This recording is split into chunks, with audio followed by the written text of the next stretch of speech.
आज 4 जून है और लोकसभा में पड़े वोटों की गिनती शुरू हो चुकी है। पूरे देश भर में आम जनता के भी दिलों की धड़कन तेज हो गई है। ऐसे में उम्मीदवारों का क्या हाल होगा आप समझ सकते हैं। कुछ उम्मीदवार जो हैं कि मंदिरों में जा रहे हैं, भगवान की पूजा अर्चना कर रहे हैं, लेकिन हम देख रहे हैं कि मशहूर वकील, पद्मश्री और उत्तर मध्य मुंबई से बीजेपी के उम्मीदवार उज्ज्वल निकम रोज़ की भांति नित्य की तरह यहाँ पर जिम में आए हैं और जहाँ धड़कनें बढ़ रही है, लोग धड़कनें कम करने की कोशिश कर रहे हैं, ये साइकिल चलाकर यहाँ पर अपनी धड़कनें बढ़ा रहे हैं। सर, ये तो उल्टा ही हो रहा है आपके साथ। लोगों की धड़कनें बढ़ी हुई है और आप यहाँ पर मस्ती में साइकिल चला रहे हैं, धड़कनें बढ़ा कर रहे हैं। मस्ती में तो नहीं, लेकिन ये मैं हमेशा डेली 1.5 घंटा फिजिकल एक्सरसाइज जिम वर्कआउट करता हूँ। और आपको भी सब बताता हूँ कि इसलिए करता हूँ वर्कआउट कि जो स्ट्रेस रहता दिन में, वो जो थकान रहती है ब्रेन को, वो इस जिम से दूर हो जाए। मुझे पता है आज बड़ा मेरे लाइफ में एक ऐसा दिन है कि जो मुझे राजनीति का पहला कदम में मैं रख रहा हूँ। क्या आगे मुझे राजनीति में लेके जाएगा या नहीं, ये इस पर ही निर्भर होता है।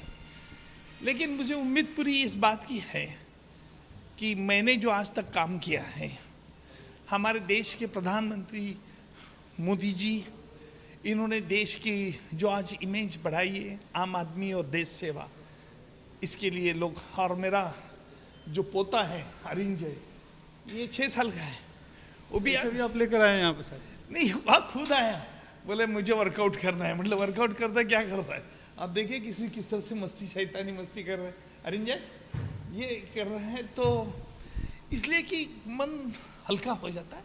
यानी मन कहीं ना कहीं भारी था, चिंता थी। नींद आई रात में? नहीं, आराम से नींद आई भी।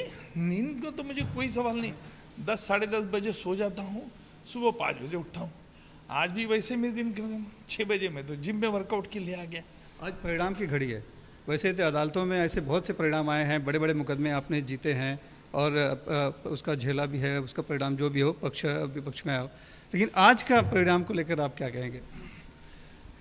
देखिए, मैं इस बात से ज़रूर आपको बताऊंगा कि ये परिणाम मेरे लाइफ का टर्निंग पॉइंट होगा, क्योंकि इतने सालों तक मैंने वकालत की और वही मुलजिमों के खिलाफ, लेकिन आज जिस मैदान में उतरूं, ये मैदान दूसरा है, राजनीति मैदान कहते हैं।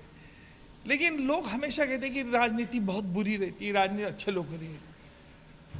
मुझे पहले ऐसा लगा, जिस दिन मैं राजनीति में आया, 1 महीने ही मेरा जन्म हुआ, क्योंकि कांग्रेस वालों ने आरोप कर दिया। आते ही निंदा शुरू हो गई आपके ऊपर। निंदा नहीं, आरोप ही कर दिया कि उज्ज्वल निकम देशद्रोही है और करकरे जी की मृत्यु आरएसएस के पुलिस इंस्पेक्टर ने की। इस तरह से कोई भी गंदे, बेबुनियाद, बेछूट आरोप लगा दिए।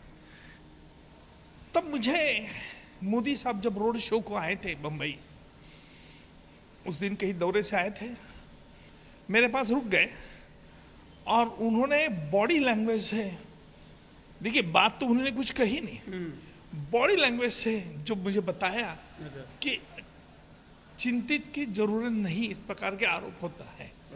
उस बॉडी लैंग्वेज से मैं समझ गया था कि प्रधानमंत्री के खिलाफ भी बहुत आरोप, झूठे आरोप लगाते हैं विपक्ष, लेकिन वो सहते, हंसते हैं। पूरे मैंने जब दुनिया की हिस्ट्री पढ़ी, तब इलेक्शन के बाद कोई पॉलिटिकल नेता ने अनशन पर बैठा नहीं, योगा किया नहीं, ध्यान दान, इन्होंने पूरी अपनी मेंटल स्ट्रेंथ बढ़ा ली है। जो हमेशा देश का हित चाहता है, आम आदमी की भलाई चाहता है, उनकी वजह से उनको सैल्यूट करने के लिए मैं भाजपा में आया। और मुझे खुशी इस बात का है कि जो भी होगा वो भगवान इसका आज फैसला करेगा।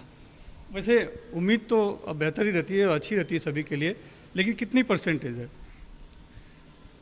देखिए, परसेंटेज कैलकुलेट करने की कोई ज़रूरत नहीं है, जितना इतना ज़रूरी है। मेरे लिए तो इतना ही काफ़ी है। मैं तो ऐसे डिंगे नहीं आंकूंगा कि इतने से इतना लीड आऊँगा, इतना से इतना लीडिंगा, क्योंकि पॉलिटिकल वॉर में कई इक्वेशन काम करते हैं। तो ये ज़रूरी नहीं कि तुम अच्छे हो इसलिए सभी लोग तुम्हें मत दें।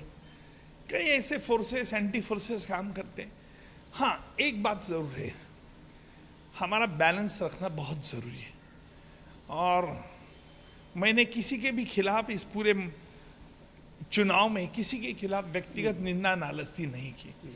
और मैंने ये भी कहा था, जब आप जैसे प्रसार माध्यम के प्रतिनिधि मुझे पूछते इसने ये कहा उसने ये कहा, तो मैं व्यक्तिगत टीका से बचता था, क्योंकि वृथा आरोप करना मुझे अच्छा नहीं लगता। धन्यवाद और आपको ढेर सारी शुभकामनाएं। धन्यवाद। मुंबई से कैमरामैन दिनेश मेहमान के साथ सुनील सिंह, NDTV इंडिया के लिए।